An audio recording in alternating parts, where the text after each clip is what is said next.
আগামী অর্থবছরে বাজেটে শিক্ষা খাতে বরাদ্দের প্রস্তাব ৯৫,৬৪৫ কোটি টাকা। গত বছরের চেয়ে মোট বরাদ্দ কিছুটা বাড়লেও প্রাথমিক শিক্ষায় কমেছে। সেই সঙ্গে শিক্ষা বাজেটে এবারও গবেষণায় জোর দেওয়া হয়নি দাবি করে হতাশা প্রকাশ করেছেন শিক্ষা গবেষকরা। এই ঈদে জামা জুতো অ্যাক্সেসরিজের ডিসকাউন্ট।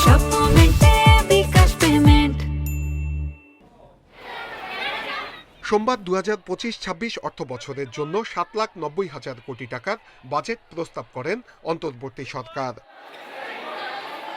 প্রস্তাবিত বাজেটে প্রাথমিক ও গণশিক্ষা মন্ত্রণালয়ের জন্য ৩৫,৪০৩ কোটি টাকা বরাদ্দ দেওয়া হয়েছে।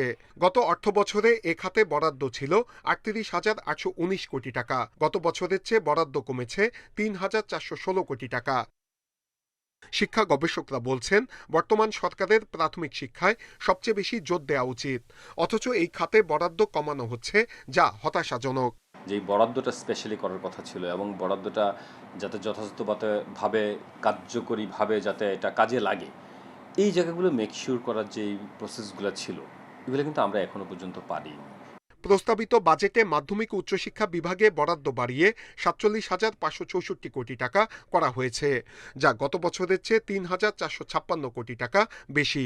কারিগরি ও মাদ্রাসা শিক্ষা বিভাগে বরাদ্দ ১২,৬৭৮ কোটি টাকা, যা আগের বছরের মূল বাজেটে ছিল ১১,৭৮৩ কোটি টাকা।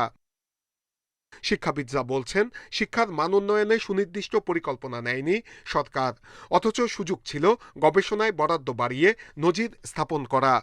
যে কোনো দেশেরই উন্নয়ন এবং অগ্রগতির জন্য রিসার্চ অ্যান্ড ডেভেলপমেন্ট খাতে বিপুল বরাদ্দ থাকা উচিত। বিশেষ করে R&Dর সাথে আপনার জাতীয় উন্নয়নের একটা বিশাল সম্পর্ক। শিক্ষাকে যদি আমরা ইনভেস্টমেন্ট হিসেবে না দেখি, তাহলে তো এই জাতি কিভাবে আগাবে? শিক্ষা প্রতিষ্ঠানগুলো থেকে আমরা যে গ্রাজুয়েট তৈরি করছি, সেগুলোর পিছনে তো আমাদের অর্থ লাগবেই, ভালো গ্রাজুয়েট তৈরি করা, তাহলে আমাদের সেখানে তো ঘাটতি থাকবে। বাজেটে এমপিওভুক্ত শিক্ষকদের বোনাস বাড়ানোর প্রস্তাব করা হয়েছে।